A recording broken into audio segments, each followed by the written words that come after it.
ఇంకా ఆఫీస్ పోలేదా? సార్ వెళ్ళాలి సార్. సరే ఓకే సార్. అదేమా మీరు మీరు ఏదన్నా మాట్లాడాలన్నప్పుడు నాకు మెసేజ్ చేయండి, కమ్యూనికేట్ చేయండి, నేను చేస్తా మాట్లాడు. ఇంకోటి ఏంటంటే నువ్వు ఏదో ఒక మాట అన్నావు కదా, అటువంటి పనులన్నీ మానుకో.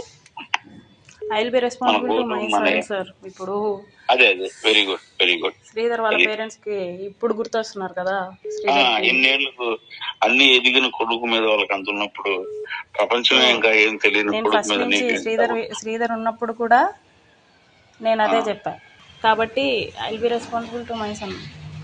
లేదా నేను మనం అడిగినప్పుడు కూడా అడిగినా, నువ్వు అంకుల్ అంటే అనొద్దు, నీకు మంచిగా వస్తాయిలే, నేను ఉండాను అన్నట్టుగా నువ్వు కూడా చెప్పుండాలి శ్రీధర్. లేని పోనట్టు అన్ని అసలు కల్పించినావు. ఇవన్నీ నిజాలంటే నేను అట్ట చెప్పలేదు ఇట్లా చెప్పలేదు అంటాడు ఎవరు మనిషి. ఒక విషయం,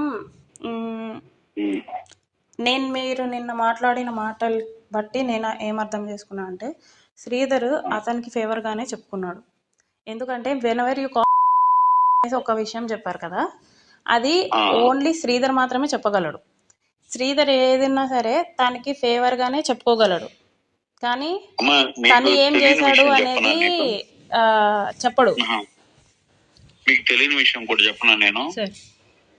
అసలు శ్రీధర్ దృష్టికి మీ దృష్టికి రాని విషయాలు నాకు వచ్చింది, మీది కాదు బయటది. ఏంటి సార్? జెంటిల్ గా జనసేన అంటే ఇన్స్టాలో అమ్మాయిలు గాని అబ్బాయిలు గాని క్లోజ్ ఉంటారు.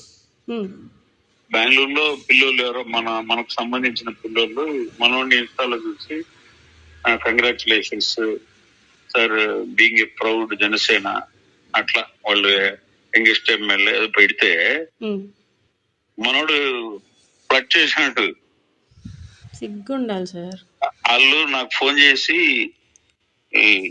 నా కొడుకు ద్వారా చేసి వాళ్ళకి చెప్తున్నారంటే, ఏంట్రా బాబు నేను అంత జెంటిల్ గా ప్రేమగా మనవాడు మన పవన్ కళ్యాణ్ సార్ ఎమ్మెల్యే అని పెడితే మీ వాడు రాంగ్ ట్రాక్ లో కట్ చేస్తున్నాడే అని చెప్పినారు. నేనుండి మా వాడికి ఫోన్ చేసి ఆడి నెంబర్ హ్యాక్ అయ్యిండదురా, ఎమ్మెల్యే శ్రీధర్ అని 3 అకౌంట్లు చేస్తున్నారు, వాళ్ళు ఏదైనా తప్పు జరుగుంటుంది, వాడు మంచివాడు వెళ్ళి వాస్తవంగా చెప్తున్నా చెప్పి దాన్ని స్టాప్ చేయించిన. వాళ్ళు కంప్లైంట్ చేయాలనుకున్నా నాకే, నేను మా కొడుకు కూడా ఎందుకు తెలియాలని, అది తప్పులే, అది వాడి అకౌంట్ హ్యాక్ అయ్యింది, అది కావాలని చేస్తారు వేరే పార్టీలో అది అని చెప్పి, కానీ అది ఫ్యాక్ట్. వాడు నాకు స్క్రీన్ షాట్ తో సహా పంపించాడు. సిగ్గులేదా అంటే నేనేమంటానంటే విపరీతమైన అదేంటి ఆ పిల్ల చేస్తుంది మాది చపలత్వం, పిల్ల చేష్టాలు, లేకపోతే ఆడవాళ్ళ మీద అంతా మాట్లాడితే ఇంక దానికే అన్నట్టు అనుకుంటే అది నేను పబ్లిక్ గా నిన్న అతన్ని నేను ఎప్పుడు తెలిసి ఆపాను. వాళ్ళ పెద్దోళ్ళని కూర్చోబెట్టి కూడా చెప్పిన, ఓకే మీరు ఆ పాపతో మాట్లాడు, వాటితో నాకేందని ధైర్యంగా సమాజంలో ఆ పాప బతకగలదు, రేపు ఇంకొక పాప పరిస్థితి ఏందని అడిగినమ్మా నేను. ఇతనికి ఎక్కువ ఉంది చబలత్వము అని చెప్పి స్ట్రిక్ట్ గా చెప్పాలి కూర్చోబెట్టి అని చెప్పి అందరితో మాట్లాడి, అంటే ఇంపార్టెంట్ ఎవరైతే ఉన్నారో వాళ్ళ అందరికీ చెప్పిన. మనం బయట సివిల్ లైఫ్ లో ఉండేటప్పుడు ఏజ్ లే అనుకుని మనం 1-2 సార్లు క్షమించగలం, ప్రతిసారి అయితే క్షమించలేం, ఆ స్టెప్ కూడా తీసుకోము అని చెప్పి చెప్పడం జరిగింది. ఎక్కడ తెలుసా సార్ స్టాప్ చేసింది? టు బి ఫ్రాంక్ ఒక విషయం చెప్తాను, మీరు ఏమన్నా అనుకోండి దాని గురించి. అయ్యో చెప్పలేదు. వైఫ్ ఉంది, నేను ఒకసారి వీడియో కాల్లో ఉంటే వాళ్ళ వైఫ్ అలా వీడి ముందు తిరుగుతుంటే, ఇది లెగిన్ లేస్తుంది, ఇది లెగిన్ లేసినా సరే శ్రీధర్ ఓకే వాడు అలాంటోడు. నేను అందుకే అంత స్ట్రిక్ట్ గా ఉండింది. నాకేమి ఇదేంటి, నేను డబ్బుల కోసమో దేనికోసమో అయి ఉంటే 5 సార్లు ప్రెగ్నెన్సీ వచ్చింది సార్. 5 సార్లు ప్రెగ్నెన్సీలో ఏదో ఒక ప్రెగ్నెన్సీ ఉంచేసుకొని డబ్బులు అడిగేదాన్ని. కానీ ఈ నా కొడుకు అసలు తప్పు పోకూడదు, పక్కకు పోకూడదు, వాడు పిల్ల చేష్టాలు కానీ లేకపోతే అమ్మాయిల మీద మోజు కానీ, వాడు పక్కకైతే పోకూడదు, బాగుండాలి అని చెప్పేసి ఎంత రిస్ట్రిక్ట్ చేసి ఎంత అదుపులో పెట్టానో నాకు తెలుసు సార్. వాళ్ళ వైఫ్ ఎవరు సార్? అన్న అని పిలిచినప్పుడు ఆమె వదిన అవుతుంది కదా సార్. దరిద్రుడు.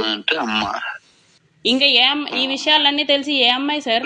ఇంకా నాకు ఫుల్ బ్లడెడ్ గా నాకు అర్థమైంది. అదొక్క ఎగ్జాంపుల్ చాలు. వాళ్ళ ఇంట్లో అక్కడే తింటూ అక్కడే పెరుగుతూ ఆమె లెగిన్లు వేసుకుంటే ఏంటి ఆ మాటలన్నీ?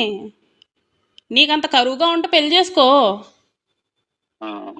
నేను స్టిల్ ఏదైనా గొడవ వస్తే రే నువ్వు ఇలాంటి నా కొడుకు నేను నిన్ను ఎందుకే రిస్ట్రిక్ట్ చేసింది అనేసి నేను డైరెక్ట్ గా చెప్తాను, చేస్తాను.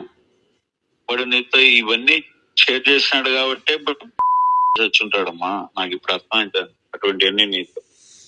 నేను సరే రారా నేను కూడా మాట్లాడతాను, నువ్వేమో అన్నావు అంటే అప్పుడు భయపడి ఉంటాడు. నాకు అర్థమైంది. నేను డైరెక్ట్ గా అడిగేస్తాను. పోస్ట్ లో దానికో దీనికో కాదు. ఎందుకు సార్ ఇలాంటి మాటలు? నేను అయినా కూడా ఉన్నాను కదా సార్ వాడితోనే.